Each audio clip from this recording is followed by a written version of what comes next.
நான் உப்புலாம் சேர்க்கலங்க. உப்பு எல்லாமே போட்டு தான் இருக்குது. நீங்கள் எங்கேயோ ட்ராவல் பண்ண போகிறீங்க, அங்கே போய் நம்ம சமைக்கணும் அப்படின்னா இந்த மாதிரி ஒரு கிட்டு வாங்கிட்டு போயிட்டீங்கன்னா போதும்.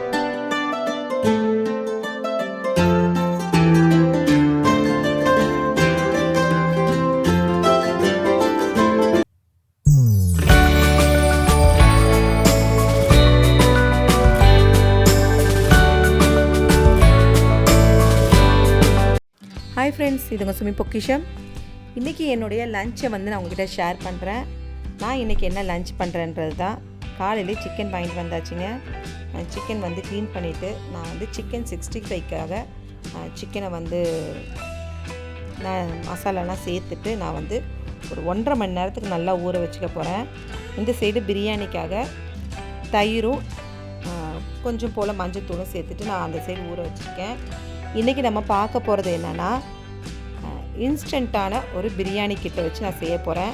நான் செஞ்சது கிடையாது, இதான் ஃபஸ்ட்டு தடவை. சரி, நம்ம செய்கிறத நம்ம வந்து ஷேர் பண்ணால் உங்களுக்கெல்லாம் பிடிச்சிருந்தா நீங்களும் ட்ரை பண்ணி பார்க்கலாம் அப்படின்றதுக்கு. எல்லாருக்குமே சோம்பேறி தானே இருக்கும். சோம்பேறி தானே இல்லாதவங்க யாருமே கிடையாது, எல்லாருக்குமே. வந்து மதியானம் வந்து பிரியாணி சிக்கன் 65ங்க. இன்னைக்கு அப்புறமேட்டு வந்து கத்திரிக்காய் புளிங்க, அப்புறமேட்டு வெங்காயம் பச்சடி, அவ்வளோதான். அப்புறமேட்டு தயிரும்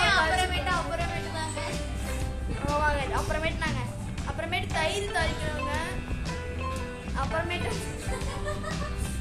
ஜூஸ் கொடுத்துட்டு படுத்துங்க. அப்புறமேட்டு அவ்வளோதாங்க, குளிச்சிட்டேன். அப்புறமேட்டு ஜூஸ் குடிச்சிட்டு தூக்கி படுத்துறாங்க. டேரன் வந்து உங்ககிட்ட பேசணும் அப்படின்னு ஆசைப்பட்டான். நான் பேசுகிறேன் நான் சொல்கிறேன்னா அதான் அப்புறமேட்டு ஆக்கிட்டான். சரி, அதை அப்புறமா அங்கே பாருங்கள். நான் வந்து கத்திரிக்காய் புளி வந்து செய்கிறேன். ரேஷ்மாக்கு வந்து இது ரொம்ப பிடிக்கும்.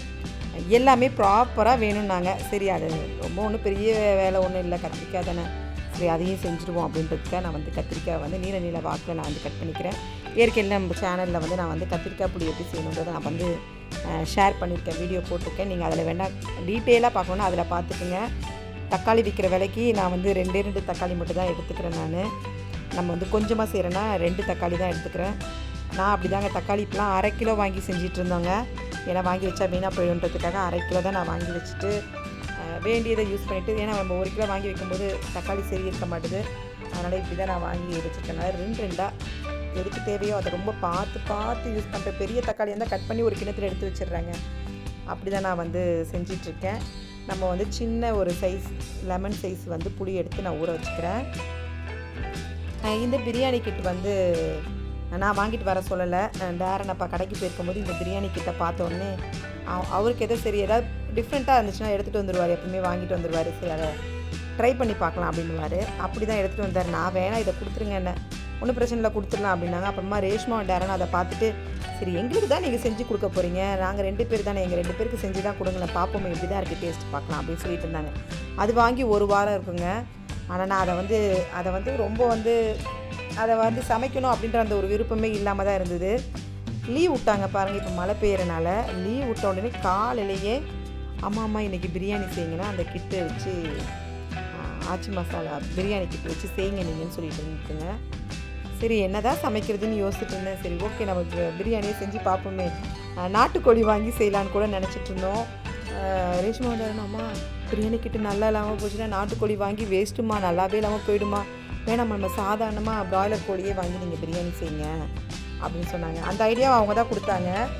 சரி, ஆமாம், நாட்டுக்கோழி வாங்கிட்டு அது நல்லா இல்லாமல் போயிடுச்சுன்னா, அதோடைய டேஸ்ட்டும் இல்லாமல் போயிடுச்சுன்னா, அது வாங்கி நாட்டுக்கோழி ரேட்டு ஜாஸ்தி, அதை நம்ம வாங்கி செய்யும்போது எப்படி இருக்குமோ தெரியாதுன்றதுக்காகவே நான் வந்து ப்ராய்லர் கோழி வாங்கி செஞ்சேன். ஆனால் ரொம்ப நல்லா வந்திருக்குங்க. அவங்கக்கிட்ட அதை எப்படி செய்யணுன்றது இனிமேல் நம்ம பார்ப்போம். கத்திரிக்காய் பொடி செஞ்சுட்டு வெங்காய பச்சடியும் சிக்கன் 65 வேணும்னாங்க. நான் அதுக்கு வந்து வெங்காயம் தக்காளி இதெல்லாம் வதக்கி அரைச்சி எடுத்துக்கிட்டேன். நமக்கு எப்படி சௌரியமோ அப்படி செய்யலாங்க. வதக்கி தான் அரைச்சி எடுக்கணும்னு இல்லை. எது செஞ்சாலும் நம்ம நல்லா வதக்கி எடுத்துட்டிங்கனாலே அதோடைய ரியல் டேஸ்ட் வந்துடும். ஒழுங்காக வதங்கலைனா மட்டும் தான் டேஸ்ட் வராது. நான் வந்து எமர்ஜென்சியாக டக்குன்னு செய்கிறதுக்கு ஏற்ற மாதிரி எனக்கு ஏற்ற மாதிரி நான் இதில் செஞ்சுருக்கேன்.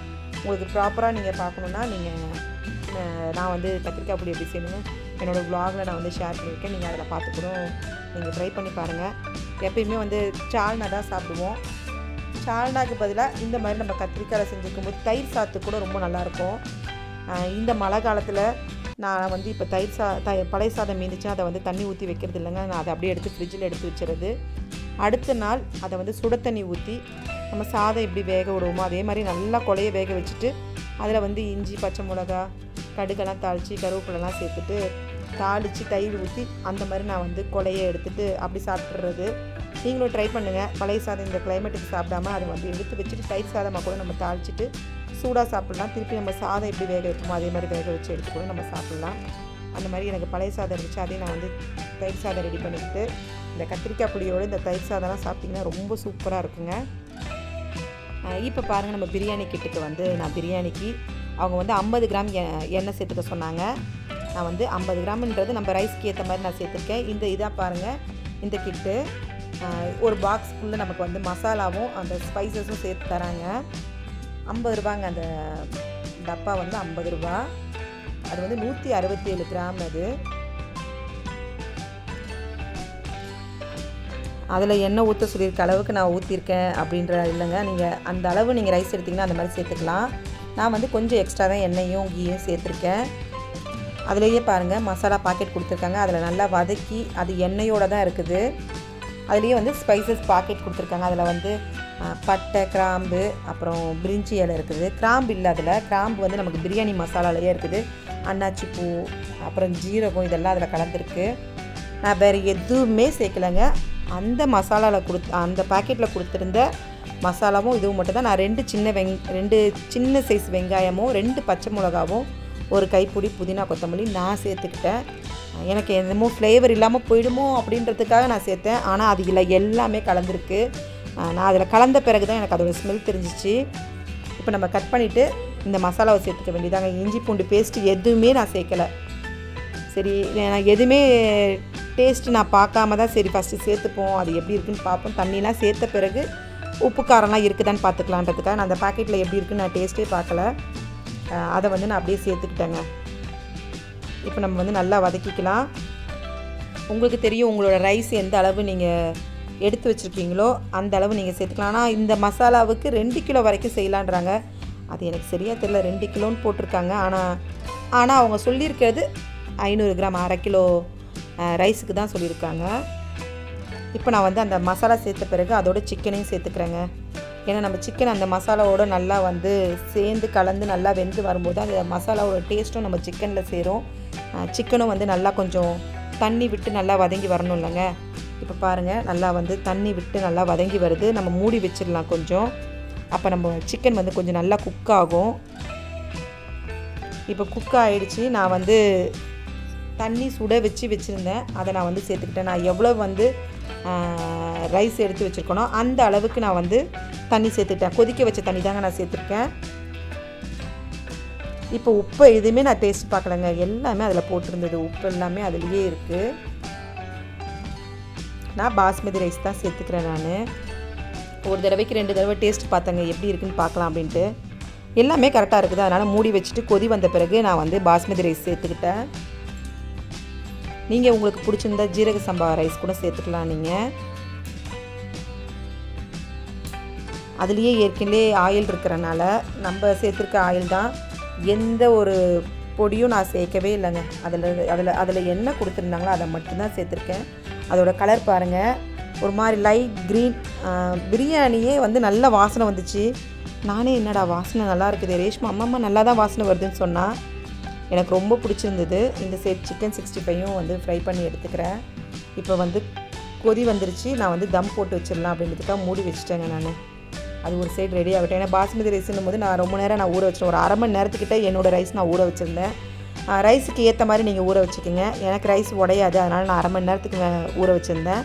இப்போ பாருங்கள், போட்ட உடனே நம்ம வந்து சிம்மில் வச்ச பிறகு பிரியாணி ரெடி ஆகிடுச்சு. நான் வந்து ஒரு பாத்திரத்தில் தண்ணி பிடிச்சி மேலே தூக்கி வச்சுட்டேங்க.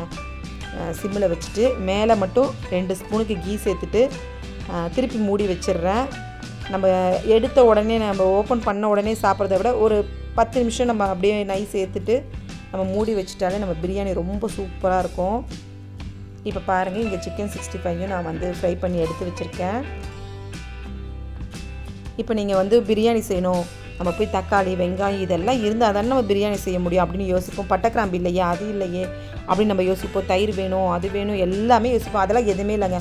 ஒரு 50 ரூபா பேக்கெட் மட்டும் வாங்கினீங்கன்னா போதும். எல்லார் வீட்லையுமே கண்டிப்பாக வெங்காயம் இருக்கும். நான் வெங்காயம் சேர்த்தேன், நீங்கள் உங்களுக்கு விருப்பம் இருந்தால் சேர்த்துக்குங்க. இல்லை நீங்கள் எதுவுமே சேர்க்காம உங்களுக்கு ஆயில் மட்டும் சேர்க்க சொல்கிறாங்க, அந்த ஆயில் மட்டும் சேர்த்துட்டு நீங்கள் கறி வாங்கிட்டு வந்தீங்கன்னா டக்குன்னு கழுவுனீங்களா, எல்லா அந்த கிட்டில் உள்ள எல்லா மசாலாவையும் சேர்த்து நீங்கள் நல்லா வந்து வதக்கிட்டு ஆயிலில் கொஞ்சம் சிக்கனோட சேர்த்து நல்லா வதக்கிட்டு நீங்கள் செஞ்சு பாருங்கள். இன்றைக்கி நம்ம வந்து ரெடி பண்ணியிருக்கோம் பார்த்தீங்களா, அந்த கிட்டில் ரெடி பண்ணல ஆச்சி பிரியாணி கிட்டு தாங்க நான் ரெடி பண்ணேன். இன்ஸ்டண்ட்டாக பிரியாணி செய்யணும் அப்படின்னு ஆசைனா இந்த மாதிரி ரெடி பண்ணலான்ட்டு ரேஷ்மா அண்ட் ஆரனும் இதை வாங்கி நீங்கள் எப்படியாவது ஒரு தடவை ட்ரை பண்ணி தான் பார்ப்போமே அப்படின்னு சொன்னாங்க. சரி நம்ம எப்போயாவது தான் ரெடி பண்ண போகிறோம், ரெகுலராக ரெடி பண்ண போகிறதில்ல. ஆனால் ரொம்ப நல்லா இருந்துச்சு, வாசனையும் ரொம்ப நல்லாயிருக்கு. டேஸ்ட் நான் ஃபஸ்ட்டு பார்த்துட்டேன், இருந்தாலும் உங்கள் முன்னாடி கொஞ்சம் டேஸ்ட் காட்டலான் தான், டேஸ்ட்டு பார்த்துட்டு சொல்லலான்னா.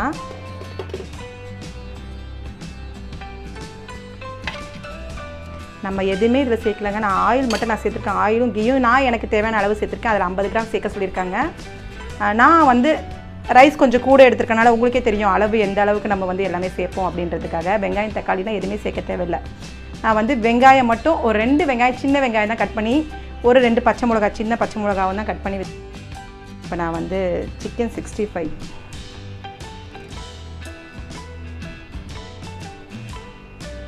பரிமாறிக்கலாம்.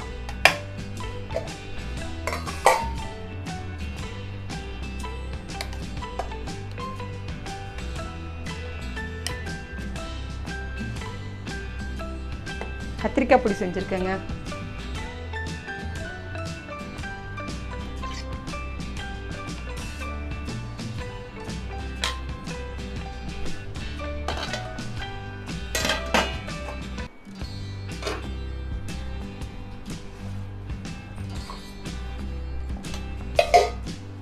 இப்போ எப்படி இருக்குன்னு நான் உங்கள் முன்னாடியே நான் வந்து டேஸ்ட் பார்த்து சொல்கிறேன். டேரன்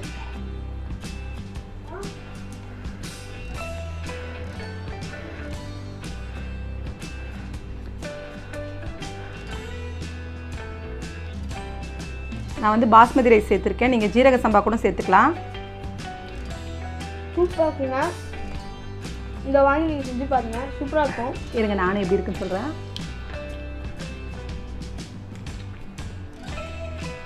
நான் உப்புலாம் சேர்க்கலைங்க, உப்பு எல்லாமே போட்டு தான் இருக்குது. இப்போ நீங்கள் எங்கேயோ ட்ராவல் பண்ண போகிறீங்க, அங்கே போய் நம்ம சமைக்கணும் அப்படின்னா இந்த மாதிரி ஒரு கிட்டு வாங்கிட்டு போயிட்டிங்கன்னா போதும். வெங்காயம் தக்காளிலாம் தூக்கிட்டு போக தேவையில்லை, எண்ணெய் பாக்கெட்டும் கீ இருந்தால் போதும், ஒரு குக்கர் இருந்தால் போதுங்க. சிக்கனை எங்கே எது நம்ம வந்து சிக்கனும் மட்டனும் வாங்கிட்டு இந்த மாதிரி நீங்கள் பிரியாணி செஞ்சு பாருங்கள். நான் எப்படியோ வரும் அப்படின்னு நினச்சேங்க. நான் முன்னாடி வாங்கி செஞ்சுருக்கேன், ரைஸோடு வந்து மசாலா சேர்த்து கொடுத்து நான் செஞ்சுருக்கேன். அது பல வருஷம் ஆச்சு, எனக்கு தெரிஞ்சு டேரனுக்கு ஒரு 2 வயசு இருக்கும், அப்போ தான் அது பாக்கெட் வந்துச்சு. இந்த கிட்டு நான் இதான் ஃபஸ்ட்டு தடவை வாங்கியிருக்கேன். எப்படி இருக்குன்னு பார்ப்போம். ஏன்னா நம்ம எப்பயுமே நம்ம செய்கிற பிரியாணி வந்து நமக்கு பிடிக்காது. எப்பயுமே வீட்டில் சமைக்கிறவங்களுக்கு வந்து அவங்க சாப்பாடு அப்படி ஒன்றும் இஷ்டமாக சாப்பிடுவாங்கன்னு கிடையாது. ஆனால் எனக்கு ரொம்ப பிடிச்சிருக்கு இந்த பிரியாணி. உங்கள் வீட்டில் இந்த கிட்டு வாங்கி ட்ரை பண்ணி பாருங்கள். சரி, நான் வந்து ட்ரை பண்ணதை அப்படியே உங்ககிட்ட ஷேர் பண்ணுறேன். அடுத்த ஒரு குக்கிங் வித் vlogல நம்ம சந்திக்கலாம். தேங்க்யூ தேங்க்யூ ஃபார் வாட்சிங்.